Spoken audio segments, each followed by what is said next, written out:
አዳዲስ ያስተሳሰብ መንገዶችና አዳዲስ አይነት ፈጠራዎች ዓለማችንን ተቀላቅለዋል።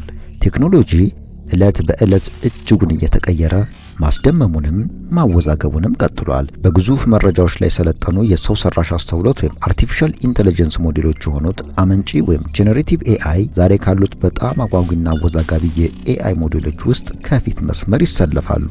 ቀጣዩን ዘመን አይገመቴና አይጠበቅም አድርገውታል። የቴክኖሎጂ ቁንጮ የሚሉ ሰው ሰራሽ አስተውሎት በሚያስደንቅ አንዳንዴም በሚያወዛግብ መንገድ እየነጎደ ይገኛል። መረጃን ከማዘጋጀት ባለፈ በፈጠራ ስራዎች ወይም ክሬቲቭ ወርክም ተሰማርቶ ይገኛል።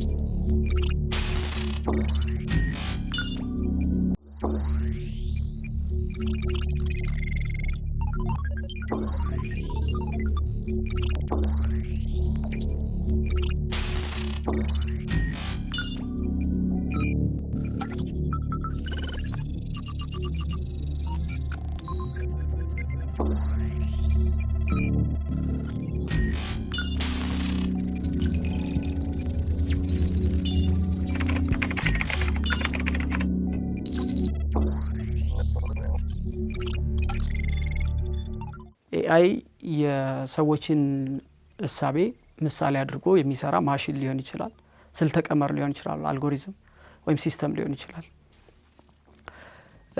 ይሄ የኤአይ አንድ ክፍል ነው። ኤአይ ብዙ ደረጃዎች አሉት። አሁን የደረሰበት ደረጃ ነው ማለት ይቻላል። ወይም ደግሞ የኤአይ አንዱ ክፍል ነው ጄነሬቲቭ ኤአይ የምንለው ማለት ነው። ጄነሬቲቭ ኤአይ ከግዙፍ ዳታ ተምሮ ግዙፍ ዳታን አጥንቶ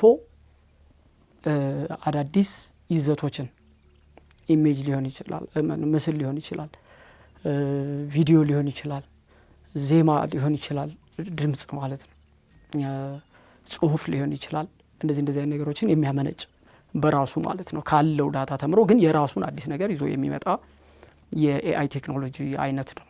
ይሄ ብዙ ቋንቋዎችን መናገር የሚችል መተርጎም የሚችል ወደ ብዙ ቋንቋዎች መተርጎም የሚችል በቅጽበት ብዙ መጽሐፍትን በሚሊዮን የሚቆጠሩ መጽሐፍቶችን ማንበብ የሚችል በጣም ድንቅ የሆነ የቴክኖሎጂ ውጤት ነው፣ የኤአይ ውጤት ነው። ይሄ ቴክኖሎጂ እንዲመጣ ያደረጉት ገፊ ምክንያቶች አሉ። የመጀመሪያው ግዙፍ ኢንተርኔት ላይ የተሰበሰበው ግዙፍ ዳታ ነው። ኢንተርኔት ላይ ግዙፍ ዳታ ተሰበሰበ። ይሄ ዳታ የሚቀለበው የሚበላው ይሄንን ዳታ በልቶ ስራ የሚሰራ ያስፈልግ ነበረ። ጄነሬቲቭ ኤአይ መጣ ማለት ነው። ጄነሬቲቭ ኤአይ ኢንተርኔት እስከዛ ድረስ የሰበሰባቸውን ዳታዎች ወይም መረጃዎች ይበላና በእሱን መሰረት አድርጎ ነው የሚሰራው ማለት ነው። አዲስ አይደለም፣ ሀሳቡ የነበረ ነው። መጀመሪያ በጥቂቱ አዳዲስ ይዘቶችን የመፍጠር ማሽኖች ማሽን ለርኒንግ ከጀመረበት ጀምሮ በተለይ ከ1950ዎቹ ጀምሮ በጥቂቱ አለ። ለምሳሌ ቻት ስናደርግ ሶሻል ሚዲያ ላይ ቻት ስንጽፍ በትንሹ ኮንተንት ሳጀስት ያደርገናል። እንደዚህ ለማለት ፈልገ ነው እንደዚህ ለማለት እያለ የራሱን ኮንተንት ክሬት እያደረገ ሳጀስት ያደርገናል ማሽኑ ማለት ነው። ያ ግን በጣም በትንሹ ነው፣ በጥቂቱ ነው። አሁን የጄነሬቲቭ ኤአይ በጣም ዩኒክ የሚያደርገው ላርጅ ላንጉጅ ሞዴል በጣም ግዙፍ የሆነ ወይም ደግሞ በቢሊዮን የሚቆጠር ኢንፑት የዳታ ኢንፑት ወይም ግብአት ነው የሚወስደው። ከዛ ተምሮ ነው አዳዲስ ይዘቶችን የሚያመነጨው ማለት ነው።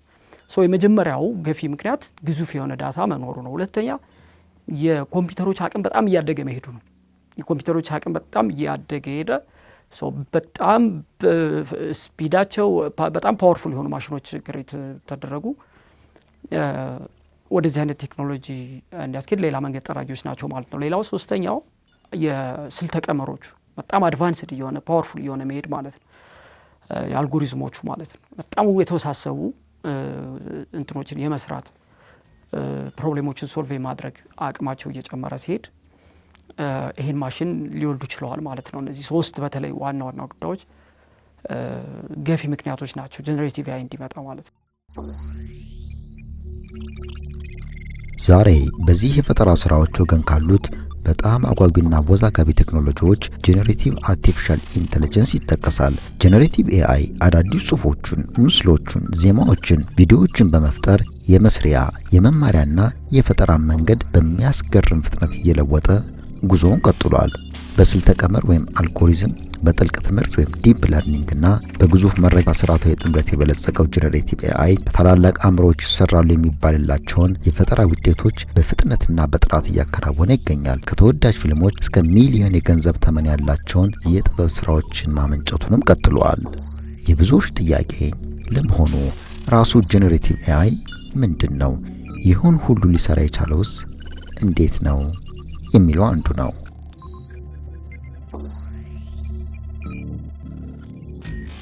ጄነሬቲቭ ኤአይ ከመደበኛው ወይም ከስታንዳርድ ኤአይ በብዙ መንገድ ይለያል።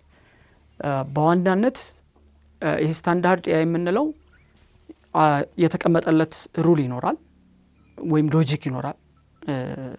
እሱን መሰረት አድርጎ በሚሰጠው ዳታ የሆነ ውጤት ወይም የሆነ አውትፑት ይሰጠናል ማለት ነው። ለምሳሌ ዶክመንቶችን ሊከፋፍልልን ይችላል። መደበኛው ኤአይ ለምሳሌ በምሳሌ በአክቹዋል ምሳሌ ማየት ብንችል መደበኛው ኤአይ ከዚህ በፊት እንዴት ነው ሲሰራ የነበረው? ለምሳሌ የግብይት ዌብሳይቶች ላይ ሪኮመንድ ማድረግ የበፊት ሂስትሪያችንን ይዛል። ለምሳሌ ከዚህ በፊት እኔ አብዝቼ መጽሐፍቶች ሰርች ማድረግ ከሆነ ሁለተኛ ለዕቃ ለመግዛት እዛ ዌብሳይት ላይ ስገባ የተለያዩ መጽሐፍቶች አዳዲስ የመጡትንም ሁሉ ሪኮመንድ ሊያደርገኝ ይችላል። የሆነ ዕቃ በጣም እኔ የምወደው ዕቃ ደጋግሜ የምገዛው የምፈልገው ዕቃ ካለ እሱን እንደ ሂስትሪ ስለሚይዘው ቀጣይ አዲስ ነገር ሲመጣ ለእኔ ሳጀስት ያደርገኛል። ልክ ሶሻል ሚዲያም ላይ እንደዚህ ለምሳሌ ጓደኛ ሳጀስት ማድረግ ጓደኛ የተጻጻፍነውን ነገር ግምት ውስጥ በማስገባት ፌስቡክ ላይ ለምሳሌ ሳጀስት ፍሬንድስ የሚል አለ እና ከብዙ እንትኖችን ሂስትሪዎቻችንን ኮምፔር አድርጎ ሊገናኙ ይችላሉ ብሎ የሚያስባቸውን ሪኮመንድ ማድረግ። ዩቲዩብ ላይ ለምሳሌ ብዙ ጊዜ የምንጠቀመው ኮንተንት ይዘት መሰል ይዘቶች ሁሌ ሳጀስት ያደርገናል። ለምሳሌ ብዙ ጊዜ መንፈሳዊ ኮንተንቶች ከሆነ ሰርች የምናደርገው ዩቲዩብ ላይ ቀጣይ ስንገባ ቅድሚያ የምናገኘው መንፈሳዊ የሆኑ ኮንተንቶች ናቸው ከፊት የሚመጡት። ዩቲዩብም ሳጀስት የሚያደርገን እሱን ነው። እንደዚህ ነው የሚሰራው የነበረው በፊቱ ማለት ነው። የተቀመጠለት ቀመር አለ፣ የተሰጠው ዳታ አለ፣ ያጠናው ዳታ አለ። እሱን መሰረት አድርጎ ወይ መረጃዎችን ወይ ዶክመንቶችን ይከፋፍልልናል፣ ያደራጅልናል፣ ጥያቄ ስንጠይቀው ይመልስልናል። ይሄኛውስ ጄነሬቲቭ ኤአይ ግን ጥያቄ መጠየቅ አይደለም፣ ጥያቄ በራሱ ይፈጥራል፣ አዲስ ጥያቄ ይፈጥራል ራሱ። ዶክመንት መከፋፈል ዶክመንቶችን ማደራጀት ብቻ አይደለም፣ ዶክመንቶች በራሱ አዲስ ዶክመንት ማዘጋጀት ይችላል። አዲስ ዶክመንቶችን በተለያየ ርዕስ ጉዳይ ላይ ዶክመንቶች ማዘጋጀት ይችላል። ይሄኛው አዲስ ይዘት ይፈጥራል። በጣም በአናሎጂ ለማስረዳት በጣም ለአድማጮቻችን በጣም ግልጽ ለማድረግ የደራሲና የጋዜጠኛ ሚና ነው ያላቸው። ይሄኛው ስታንዳርድ ኤአይ የጋዜጠኛ አይነት ሚና ነው ያለው ማለት ዜናዎችን ይለያል። ጋዜጠኛ ዜናዎችን ይከፋፍላል፣ ያደራጃል፣ ይተነትናል፣ ያቀርባል። ጄነሬቲቭ ኤአይ ግን በደራሲ ብንመስለው የተሻለ ነው የሚሆነው። ምክንያቱም ደራሲ ያለውን ነገር ይረዳል፣ ይማራል፣ ከዛ በኋላ የራሱን ይዘት ክሬት ያደርጋል ማለት ነው። አዲስ ይዘት ክሬት ያደርጋል። ያን ይዘት ከነበረው ዳታ ከነበረው መረጃ የተማረው ሊሆን ይችላል፣ ግን ይዞት የሚመጣው አዲስ ይዘት አዲስ እይታ ሊሆን ይችላል ማለት ነው። ጄነሬቲቭ ኤአይ እንደዛ ነው። ወይም ደግሞ በመስታወት መስለናቸው ቴክኖሎጂዎቹን ብናይ እኔ እናንተ መስታወቱ ላይ ስማርት የሆነ መስታወት እንደ ቴክኖሎጂ ነውና እኔ እናንተ እዛ መስታወት ላይ ብንቆም ስታንዳርድ ኤአይ በሆነ ጊዜ ምንድነው የሚያደርገው? እኔም አንተም ለምሳሌ ብንስቅ ይሄ የሱ ሳቅ ነው፣ የሚስተር ኤክስ ሳቅ ነው፣ ይሄኛው የሚስተር ዋይ ሳቅ ነው ብሎ ሊከፋፍልልን ይችላል። ይሄ ማድረግ ይችላል ስታንዳርድ ኤአይ ማለት ነው። ጄነሬቲቭ ኤአይ ግን የሁለታችንን ሳቅ ከተረዳ በኋላ የሁለታችንን ሳቅ መለየት ሳይሆን ከዛ በተጨማሪ ሶስተኛ የራሱ ከሁለታችን ወስዶ የራሱን ሌላ ሳሳቅ ሊፈጥር ይችላል ማለት ነው። በጣም ሲምፕል ለማድረግ ነው። ጄነሬቲቭ ኤአይ የራሱን ይዘት ክሬት ያደርጋል በሚለው ከስታንዳርድ ያዩ የተለየ ነው።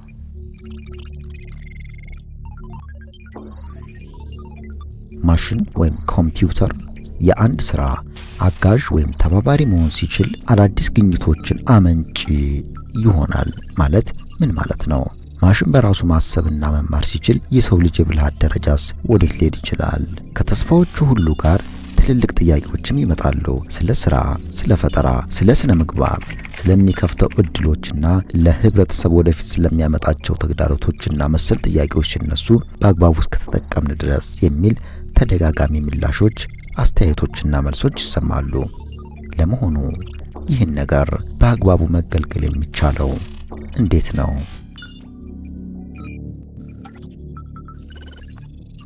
አሁን በአግባቡ መጠቀም የሚለው ቃል በጣም ወሳኝ ቃል ነው።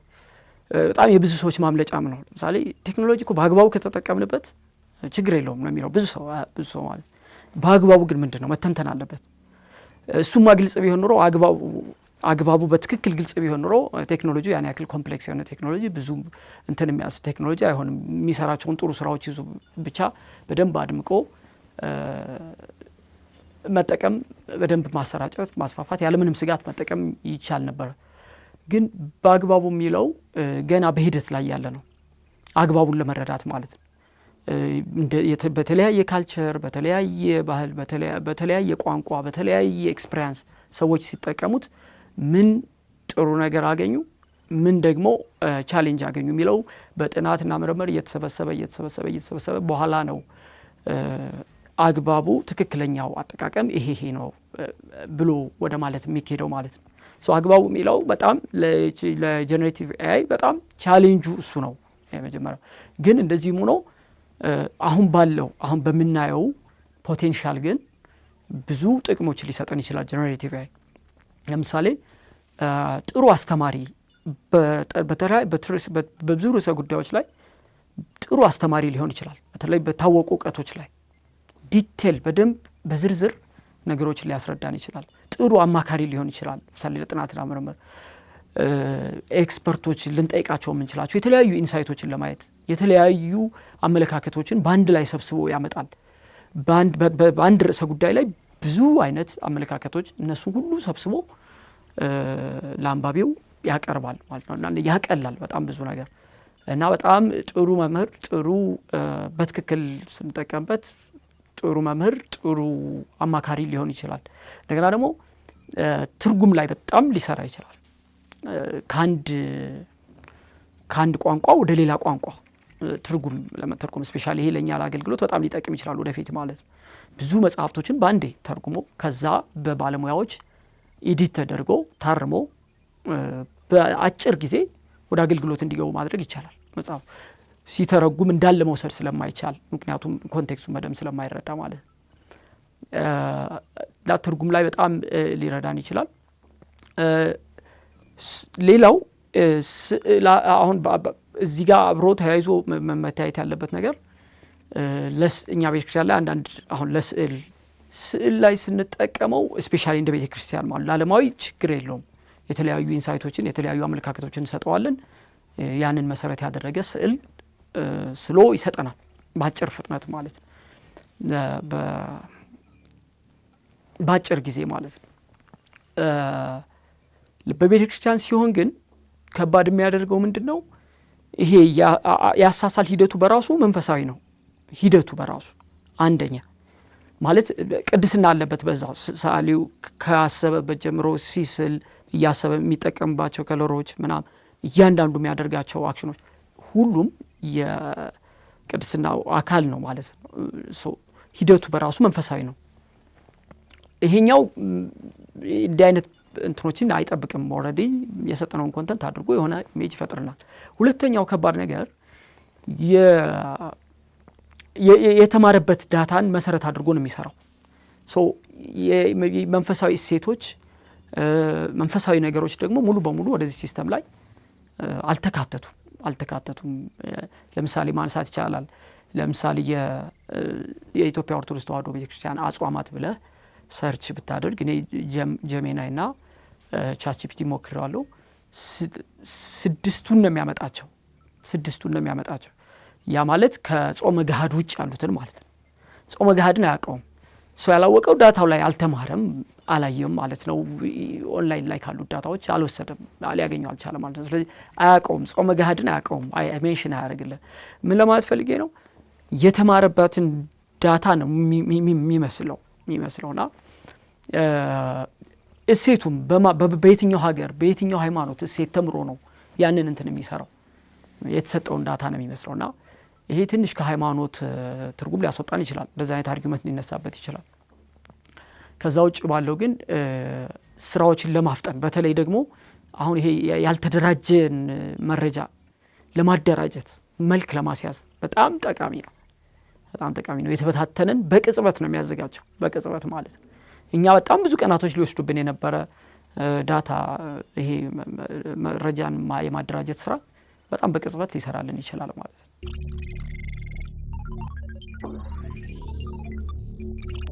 ማሽን ትምህርት ወይም ማሽን ለርኒንግ ንዑስ ክፍል የሆነው ጥልቅ ትምህርት ወይም ዲፕ ለርኒንግ ብዙ ንብርብሮች ያሉት የሰው ሰራሽ የነርቭ አውታረ መረቦች ወይም አርቲፊሻል ኒውራል ኔትወርክስ የሚጠቀም ተዋረዳዊ ንድፎችን ከግዙፍ መረጃ ወይም ቢግ ዳታ ለመማር የተነደፉ ናቸው። ከበይነ መረብ በተገኘ ከፍተኛ መጠን ያለው የጽሁፍ መረጃ ቀድሞ ይሰለጥናሉ። ይህም በቋንቋ በእውነታዎችና በሰዎች ግንኙነት ዙሪያ ሰፊ ግንዛቤን ይሰጣቸዋል። ጥልቅ ትምህርት እንደ ሞተር ቢሆን LLMS ላርጅ ላንጉዌጅ ሞዴልስ እንዲሁም የሰው ልጅ የመረዳት ችሎታ ብቻ ሳይሆን አዲስ ጽሁፍን የመረዳት አቅምንም ይሰጣል። የፈጠራ ታሪኮችን ከመጻፍ ጀምሮ በጣም ውስብስብ ጥያቄዎችን የመመለስ ችሎታ ለማሽኖች ያጎናጽፋቸዋል።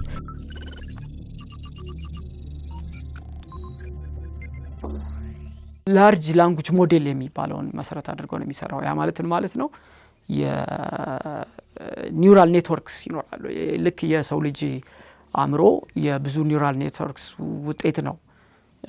የተጠላለፉ ብዙ ኒውራል ኔትወርኮች አንዱ ተመጋግበው የሂሳቤ ሂደታችን እንደዛ ነው። የሂሳቤ ሂደታችን እና ያንን መሰረት አድርጎ ነው የሚሰራው፣ ሚሚክ አድርጎ ማለት ነው። እና ላርጅ ላንጉዌጅ ሞዴል ማለት በጣም ብዙ ኖዶች አሉት። በጣም ብዙ ኖዶች። እነዚህ ኖዶች በቢሊየን የሚቆጠሩ ዳታዎችን ኮንሱም አድርገው ይማራሉ ማለት ነው። ኖዶቹ ላርጅ ላንጉዌጅ ሞዴል የተባለውም ለዛ ነው። በጥቂቱ የነበረው ላርጅ ሆኖ ስለመጣ ሞዴሉ ማለት ነው። ያንን መሰረት አድርጎ ነው የሚማር። ምንድነው ግዙፍ የሆነውን ዳታ ይቀበላል፣ ያንን ዳታ ያጠናል፣ አሰራሩን ይረዳል። በነገራችን ላይ ቻትጂፒቲ ምን ጀነሬቲቭ AI ብዙዎቹ እንዴት እንደሚሰሩ ነው እንጂ ምን እንደሚሰሩ ለመናገር አይቻልም። ምን ማለት ነው? ይሄ የሚሰራው ያው ላርጅ ላንጉዌጅ ሞዴልን መሰረት አድርጎ ነው። ፓተርን ነው የሚያጠኑት፣ አሰራር ነው የሚያጠኑት። ከዛ በኋላ ግን ምን አይነት ኮንቴንት ነው አሰራሩን ካጠኑ በኋላ ክሬት የሚያደርጉት የሚለው ይለያያል እንደየ እንትኑ ማለት ነው። ኢቭን የሰራው ሰው አያውቀውም። ጎድ ፋዘር ኦፍ AI የሚሉት አለ ጀፈሪ ሂንተን የሚባለው። ጀፈሪ ሂንተን የኒውራል ኔትወርክ ላይ ትልቅ አስተዋጽኦ ያደረገ ትልቅ ባለሙያ ነው፣ ሳይንቲስት ነው፣ የፊዚክስ ሳይንቲስት ነው። እና እሱ በራሱ እኔ ሲናገር የሰማሁት ማለት ነው።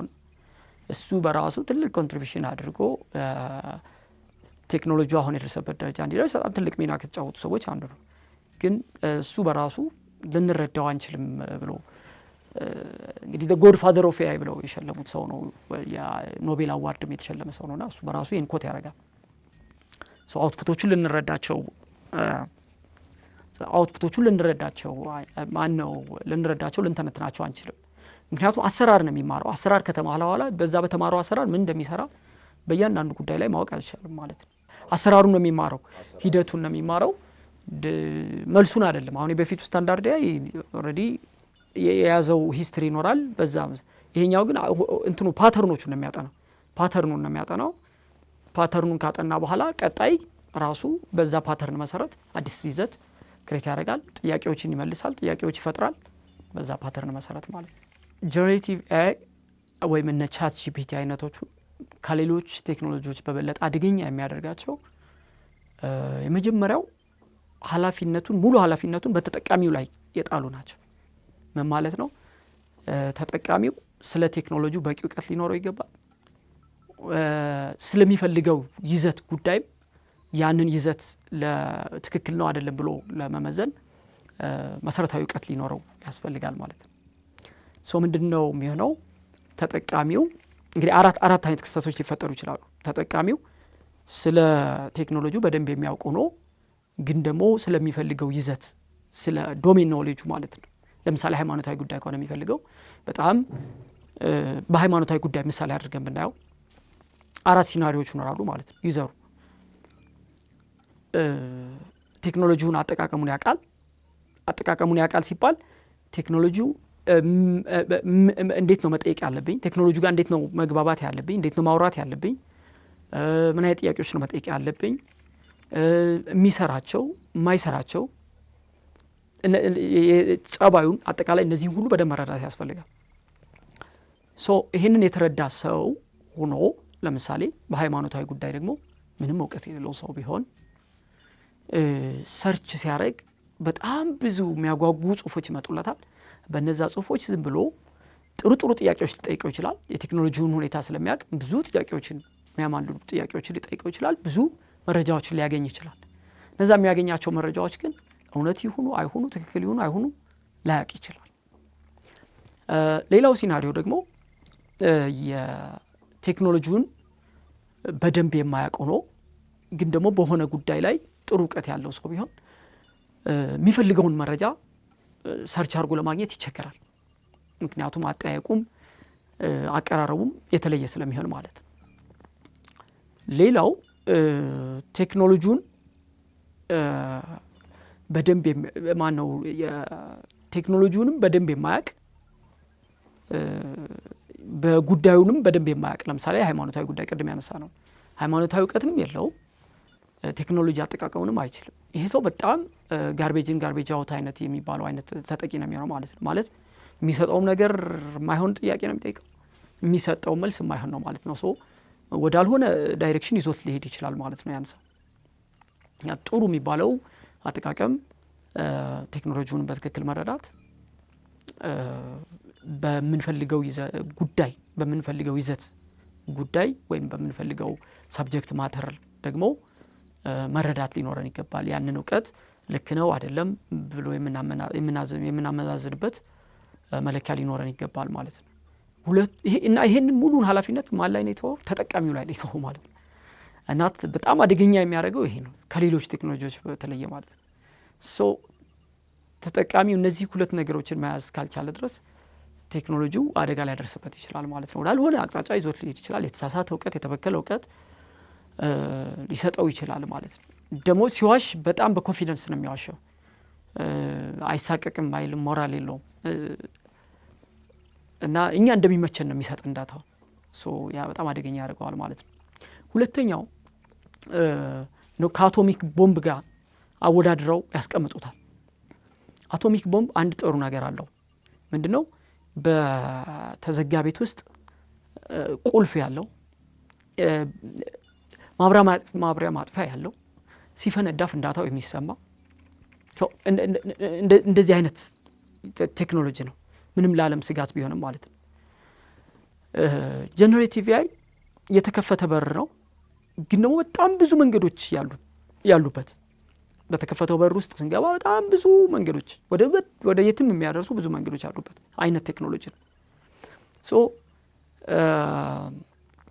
ዩዘሮች በጣም ይቸገራሉ ተጠቃሚዎች በጣም ይቸገራሉ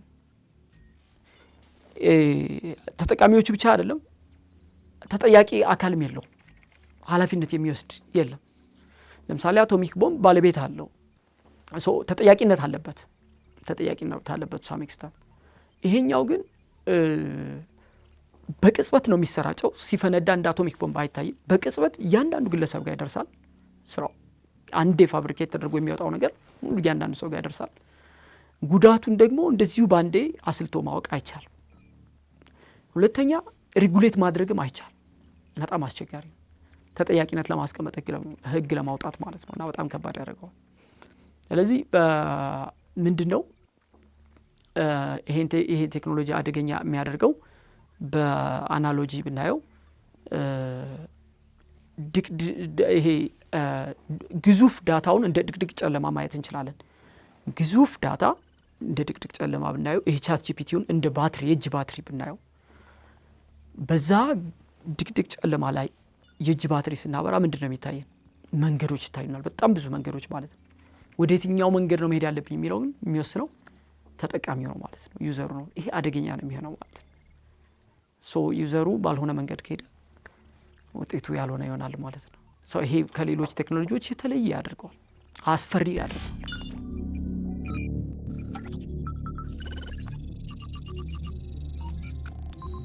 የጀነሬቲቭ ኤአይ አስደናቂ የመከወን ኃይልና የመጠበብ ብቃት ከኢንዱስትሪዎች እስከ ውስብስብ የጥበብ ስራዎችን ይከውን ዘንድ ተችሎታል። ግዙፉን እምቅ አቅም ብቻ ሳይሆን ጣፋጩና መሪሩን አጃምሎ ከፊታችን የተደቀነው የቴክኖሎጂ ውጤት ወሳኝ የሥነ ምግባር ጥያቄዎችም ይነሱበታል። በግለሰባዊ ሕይወታችን የሚኖረው ተጽዕኖ ምን ሊሆን ይችላል? ጀነሬቲቭ ኤአይን እንደ ግል አማካሪ፣ የሃይማኖት መምህር ወይም እንደ መልካም ጓደኛ ብንጠቀመውስ? መንፈሳዊ ተግባራትን ብንከውንበት ምን ሊፈጠር ይችላል?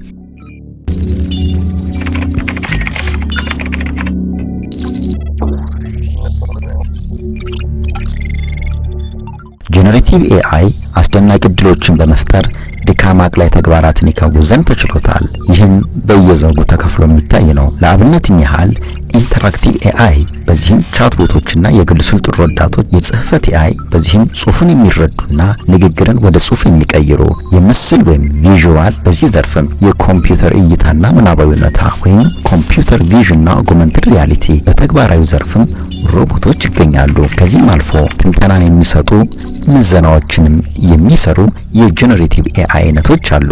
ነገር ግን ሁልጊዜ ሁሉም ነገር በትክክል አይከውኑም፣ አስተካክለውም ላያመርቱ ይችላሉ።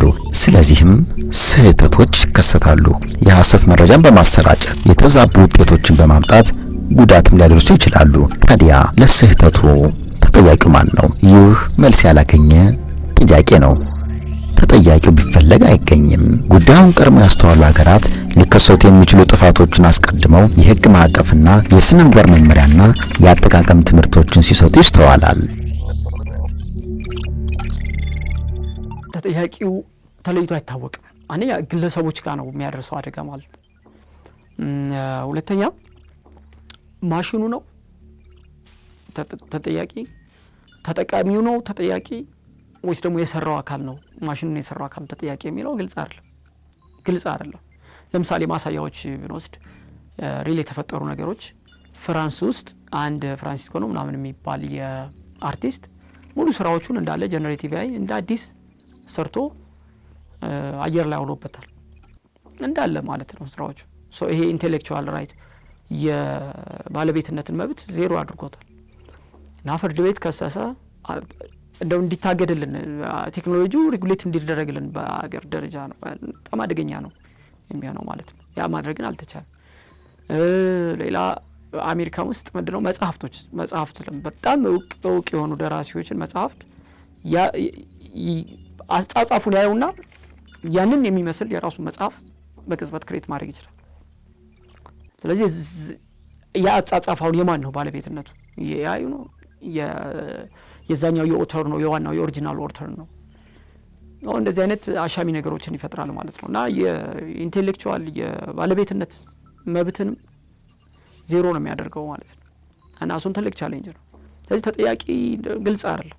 ማን ነው ተጠያቂ የሚለው ግልጽ አይደለም እስካሁን ማለት ነው።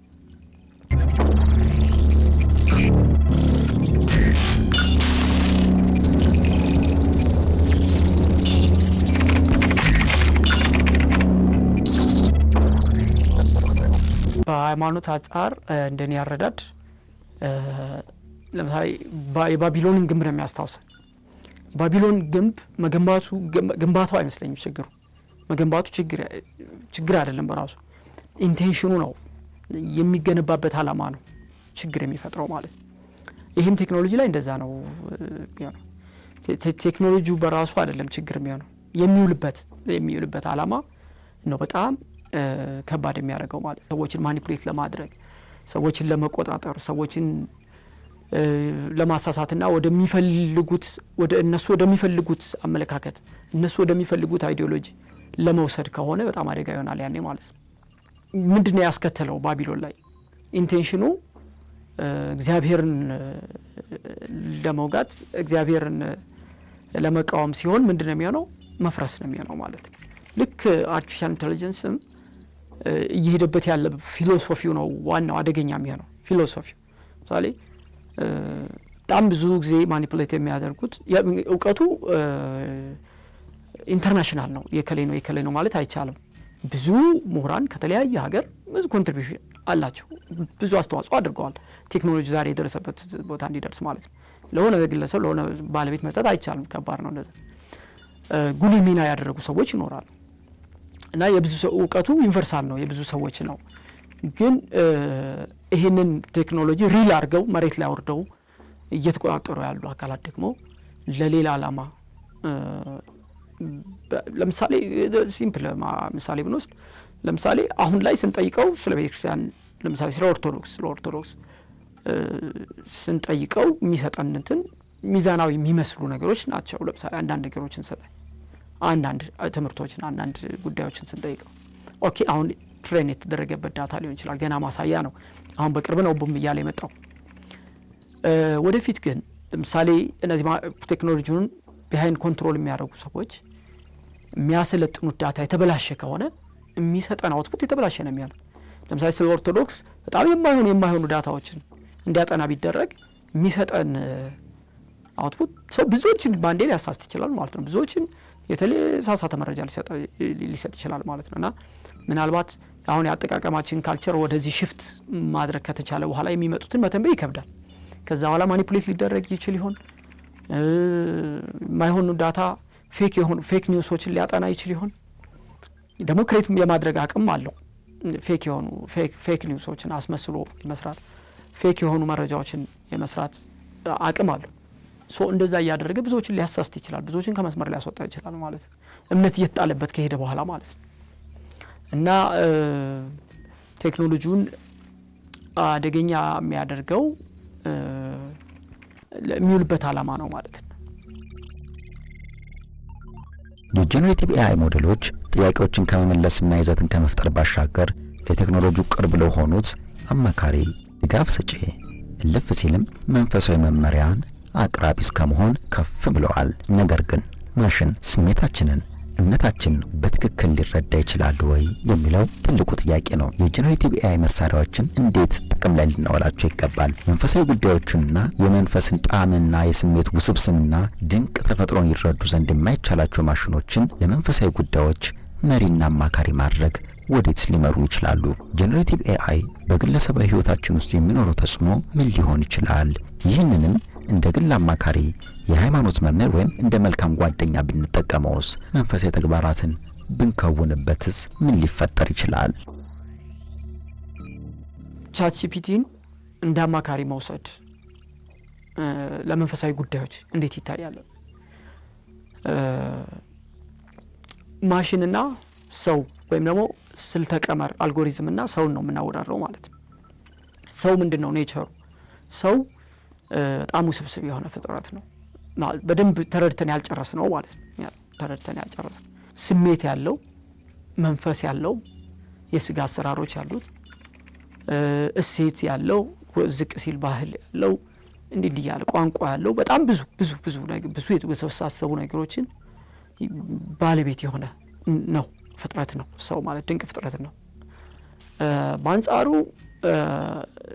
ስልተ ቀመር ደግሞ ያጠናውን ካጠናው ውጪ እንዲሁ ዝም ብሎ በደመ ነፍስ ማለት ይቻላል የሚሰጥ ለምሳሌ ኢንትራፖሌሽን ኤንድ ኤክስትራፖሌሽን የሚሉት ኮንሰፕት አለ። ምንድነው ኢንተርፖሌሽን ማለት? ባጠናው ጉዳዮች ላይ በተማረበት ትሬን በተደረገው ዳታ ላይ የተሻለ እይታ ይኖረዋል። ከዛ ውጪ ካጠናው ከቦክስ ውጪ ስንጠይቀው ግን በጣም ሊቸገር ይችላል። መቸገሩ አይደለም የተሳሳተ መረጃዎች ሊሰጠን ይችላል፣ ጭራሽ የማይገናኝ ማለት ነው። እና ይሄ አደገኛ ሊሆን ይችላል፣ በተለይ ለመንፈሳዊ ጉዳይ ስንጠቀመው ማለት ነው፣ ለጋይዳንስ ስንጠቀመው። ለምሳሌ አንድ ሰው ብዙዎች አሁንም ያደርጋሉ፣ አንዳንድ ሰዎች ያደርጋሉ፣ ብዙዎች ለማለት ቢከብድ ሲጨነቁ መጸለይና ሲጨነቁ ቻትጂፒቲን ሄዶ ማውራት ስለተቸገርንበት ጉዳይ፣ ሁለቱን አሁን ብንወስደው ጥሩ ሲናሪዮ ነው። ተጨንቀን ስንጸልይ የመንፈስ ትስስር አለ፣ የምናገኘው የምንቀበለው የምንሰጠው ነገር አለ ማለት ነው። ስለዚህ ይሄ ሰውነት ቅድም ያልነው ማለት ነው መንፈሳዊ ነገሮችን የያዘ ነው የሚለውን ነገር ያካትልናል ማለት ቻትጂፒቲ ላይ ብንሄድ ግን ይሄ የመንፈስ ጉዳዮች የስሜት ጉዳዮች ምናምን ሁሉ ኢግኖር ይደረጋሉ። ስለ ጉዳዩ ብቻ ያወራናል። ስለ ጉዳዩ ብቻ ዘርዝሮ እንዲህ ነው እያለ የተለያዩ አመለካከቶችን ስለዛ ስለተጨነቅንበት ጉዳይ ብቻ ሊሰጠን ይችላል ማለት ነው። ይሄ የስፒሪት ፓርቱን እንድናጣው ያደርገናል። ይሄ መንፈሳዊ ጉዳዩን እንድናጣው ያደርገናል። ከሰውነት ያጎረናል ማለት ነው። ሙሉ በሙሉ እዛ ላይ ዲፔንድ የምንሆን ከሆነ ማለት ነው። ሌላው የተሳሳተ ይሄ ኢሉዥን ፍሬንድሺፕ የሚባል አለ። ያልተጨበጠ ወዳጅነት ልንፈጥር እንችላለን። ለምሳሌ 24 ሰዓት ሰባቱንም ቀን ሁሌ ማለት ነው ይሄ ሲስተም ኢንተርኔት እስካለ ድረስ አጠገባችን ነው። በተለያዩ ጉዳዮች ላይ ብንጠይቀው ብንለው ሳይደክም ሳይሰለች በተለያዩ ጉዳዮች ላይ ያማክረናል፣ ኢንሳይቶች ይሰጠናል፣ ያወራናል ብዙ ነገር ብንጠይቀው ማለት ግን ስሜታችንን አይረዳም። ሪል ጓደኞች ጋር ሲሆንስ ይሞግቱናል፣ ሂስ ያደርጉናል፣ የስሜት መሳሳብ አለ፣ የመንፈስ መዋሃድ አለ እና ከፍ ይላል ወዳጅነት። ይሄ በትክክለኛው እንትን ጓደኝነት ከፍ ያለ ነው። የስሜትም የተግባር የሚዳሰስ የሚታይ የሚሰማ ዝም ብሎ በውስጥ ብቻ ፊል የሚደረግ በስሜት በመንፈሳዊ ነገር የሚተሳሰር እንደዚህ በጣም የተወሳሰበ ነው ጓደኝነት ስናየው ማለት ነው። ይሄንን ማሽኑ ጋር አናገኘው። ማሽኑ የሚሆነው በዛ ጉዳይ ላይ ማውራት ብቻ ነው ማለት ነው። በምንጠይቀው ጉዳይ ላይ ማውራት ነው። ይሄ ኢሉዥን ፍሬንድሺፕ ሊፈጥር ይችላል። ሌላው ከዚሁ ጋር ተያይዞ ኢንቲሜሲም ኢሉዥን የሆነ እነዚህ የእውነት ሰዎችን ልንሸሽ እንችላለን። እውነት ሰው ልንፈራ እንችላለን። ከእውነተኛ ከሰዎች ጋር ለመስራት ልንቸገር እንችላለን። ምንድነው ሰዎች ቀስ ብለው ነው የሚሰሩት። በሁሉም ጉዳይ ላይ ሁሉም እውቀት አይኖራቸውም። በጠየቅናቸው ነገር የማያውቁት ነገር ይኖራል። ሰው ሁሉም ነገር ሊያውቅ አይችልም። ኢቭን በአንድ ጉዳይ ላይ በቃ ኤክስፐርት ሆንኩበት በሚለው ጉዳይ ላይ መጥኖ ነው የሚያውቀው። ስለዚህ ሁሉም ነገር ጥንቅቅ አድርጎ አያውቅም። እንደገና የጸባይ መለዋወጥ አለው በምናደርጋቸው ኢንተራክሽኖች። ቻትጂፒቲ ላይ ስንመጣ ልክ እንደኛ ነው የሚሆንልን። እኛ እንደፈለግነው ነው የሚሆንልን። የሚጎረብጥ ነገር አይኖረውም ማለት ነው። አይሞግተንም። ስሜቱ አይቀያየርም። አይበሳጭብንም። የለም ይሄ የሰውኛ ስሜቶች ቶታሊ የሉትም ማለት ነው። ስለዚህ ያ ምን ኮምፎርት ይሰጠናል ማለት ነው። ሂስ አንፈልግም። በቃ እሱ እንደፈለግን እኛ እንደምንሆነው ስለሚሆንልን ክፍተታችንን አያሳየንም፣ ሂስ አይሰጠንም፣ አይጎራበጠንም። ስለዚህ ወዳጅነታችን በጣም እሱ ጋር እየሆነ ይሄድና ለብዙ ጉዳዮች ላይ ምናማክረው ቻትጂፒቲን ይሆንና ከገሃዱ ዓለም እንገለላለን ማለት ነው፣ ከእውነታው ዓለም ማለት ነው። እና እንደዛ አይነት ኢሉዥን ውስጥ የመክተት እንትን ይኖረዋል። ስለዚህ በጣም ጥንቃቄ ይፈልጋል።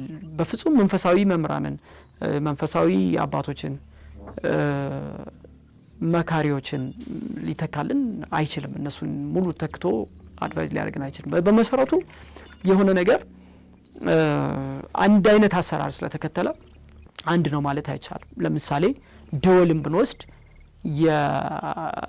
የቤተ ክርስቲያንም ደወል አለ፣ ይጮሃል።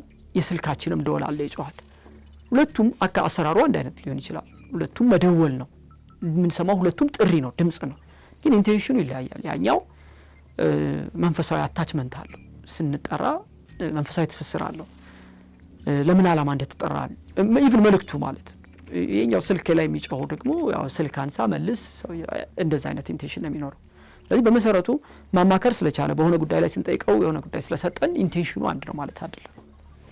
እና ጋይዳንስ ላይ በጣም ትልቅ ጥንቃቄ ይፈልጋል ማለት ነው። ሰዎችን በፍጹም ሊተካ አይችልም።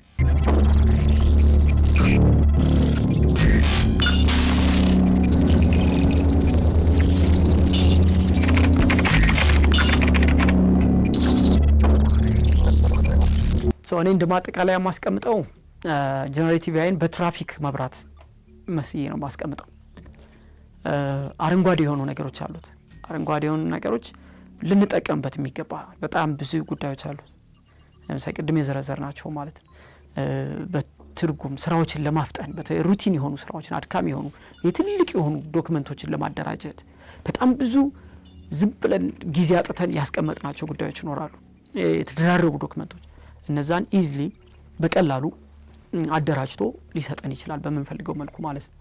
ለዛ ልንጠቀምበት ይችላል። ኢቭን በየስራዎቻችንም ላይ በቢሮም በግለሰብም ሊሆን ይችላል፣ በትምህርትም ሊሆን ይችላል። በጣም ሊያግዘን ይችላል። በጣም ጥልቅ የሆነ ትንተና ብዙ ዳይቨርሲቲዎችን እይታዎችን የተለያዩ እይታዎችን ሊሰጠን ይችላል። እውቀታችንን በጣም ልናሳድግ እንችላለን። ወደ ኤክስፐርት ሌቭል ማለት ነው እያሳደግን ልንሄድ እንችላለን።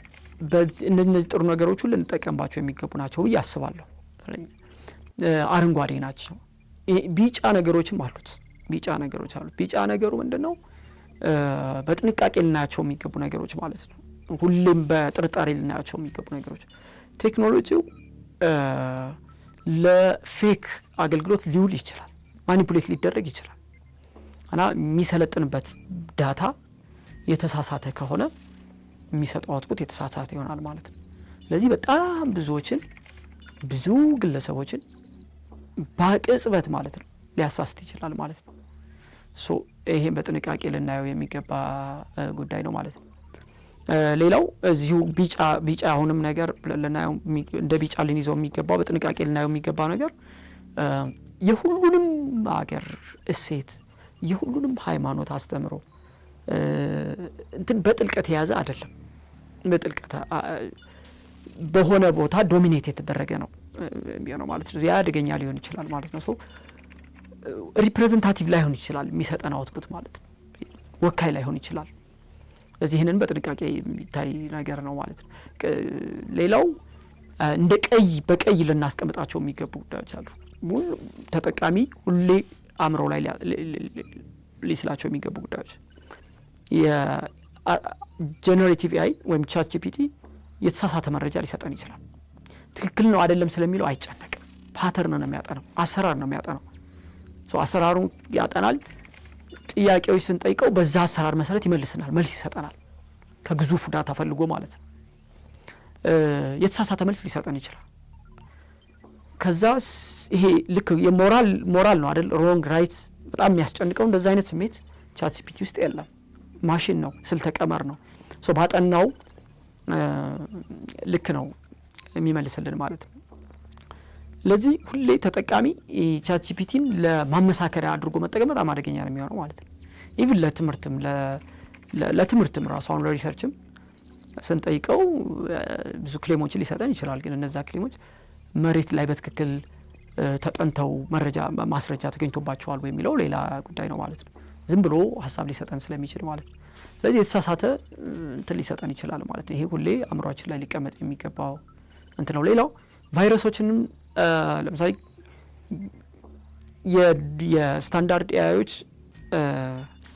ቫይረስ ዲቴክት ሊያደርጉ ይችላሉ። ቫይረስ ዲቴክት ማለት የተለያዩ ቫይረሶች ለኮምፒውተራችን ወይም መረጃችን ሊያጠቁ የሚመጡ የተለያዩ ቫይረሶች ወይም አጥፊ ኮዶች ዲቴክት አድርገው ለይተው ሜዠርመንት እንዲወሰድ ሊያደርጉ ይችላሉ። ቻት ጂፒቲ ግን በጣም አደገኛ የሚያደርገው ራሱ ቫይረስ ክሬት ሊያደርግ ይችላል። ማንም ሊመልሰው ማይችል። ብዙ ጊዜ እንደውም አንቲ ቫይረስ የሚሰሩ ሰዎች ናቸው ቫይረስ የሚሰሩ ተብሎ ይተቻል እንደ ቀልድ ማለት ነው። ምክንያቱም ቁልፉን የያዘው ሰው ነው እንደዛ። እዚህ ላይ ግን አደገኛ የሚያደርገው ቻት ጂፒቲ ከነገሮች ተምሮ ራሱ ቫይረስ ክሬት ሊያደርግ ይችላል ማለት ነው። ብዙ ጥፋቶች ሊያደርስ ይችላል ማለት ነው። ይህን ሁሌ ማሰብ ይገባል ማለት ነው። እነዚህ አረንጓዴ፣ ቢጫ፣ ቀይ ብለን ያስቀመጥናቸውን ሁሌ አእምሯችን ላይ መያዝ መቻል አለብን።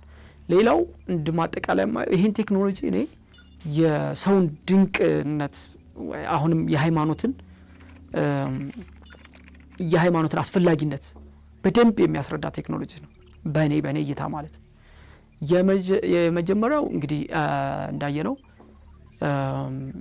የሰው ልጅ ፍላጎት ምንድነው? ከአርቲፊሻል ኢንተለጀንስ ጉዞ የሚፈልገው ምንድነው? ሰውን የሚመስል ማሽን መስራት በጣም የራቀ እንደሆነ አይቷል።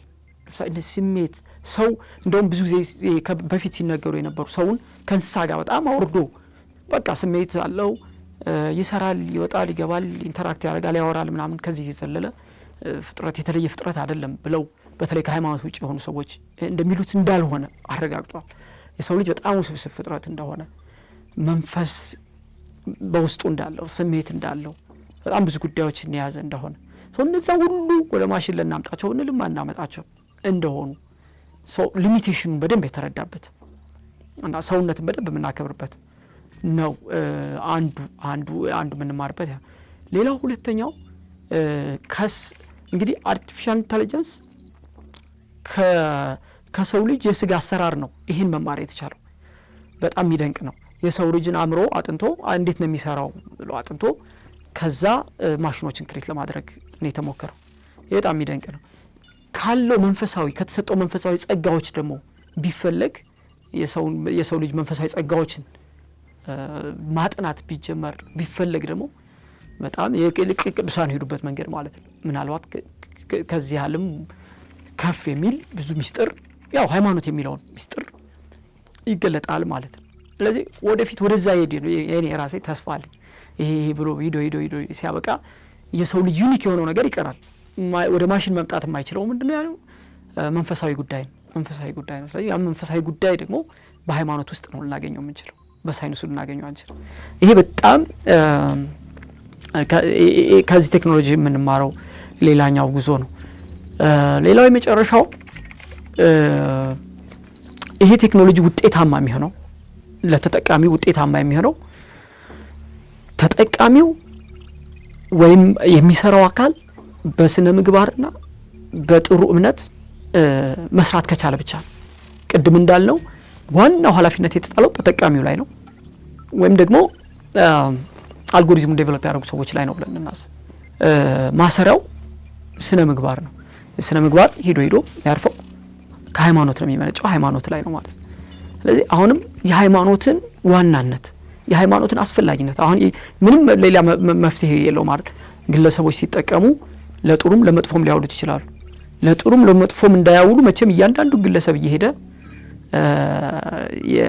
እንትን የሚል ማሽን የሚቆጣጠር ቴክኖሎጂ የለም እስካሁን ባለው እንትን ያለው አማራጭ ምንድነው?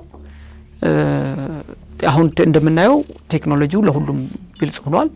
ሁሉም ሰው እንደየሚችለው እንደየሞራሉ እንደየእምነቱ ይጠቀምበታል ማለት ነው። ስለዚህ ዋና መለኪያው የሚሆነው ሰዎችን ወደ ጥሩም ወደ መጥፎም ሊወስዳቸው የሚችለው ቴክኖሎጂው ሳይሆን የሚከተሉት እምነት ነው ማለት ነው። እኔስ በጣም ይደንቀኛል ማለት ነው። ከዚህ ቴክኖሎጂ ልንማረው የሚገባ ነገር ብዬ እንደ መጨረሻ እንደማጠቃላይ ማስቀምጠው ያን ነው። ጠቢቡ በምሳሌው ይናገራል። እግዚአብሔር የፈጠረው ሁሉን መሰረተ ማስተዋልን ሰማያትና ጸና የምድር ፀሐይ እንዴት እንደሚኖር እንደሚሰራ ከዚህም አልፎ እንዴትና ምን እንደሚያስብ አዳዲስ የህይወት ዘይቤዎችን እየመሰረተና እያስፋፋ በሰፊው በተዘረገው የቴክኖሎጂ ዓለም በሰፊው ተንሰራፍቷል። እድሎችና ፈተናዎችን አጣምሮ ከፊታችን ተደቅኗል። የስነ ምግባር፣ የኃላፊነት፣ የሰብአዊ እሴቶችና የመንፈሳዊነት ጥያቄዎች ዛሬ በጥበብ የተሞላ መልስ ይሻሉ። የሰው ሰራሽ አስተውሎት ውጤቶችን እንዴት በጥበብ እንደምንገለገልና እንደምንመርጥ የወደፊት ዕጣ በህሊናችን በምንመራው በእጃችን ላይ ይገኛል። ጠቢቡ በምሳሌው እንዲህ ይናገራል። እግዚአብሔር በጥበብ ምድርን መሰረተ፣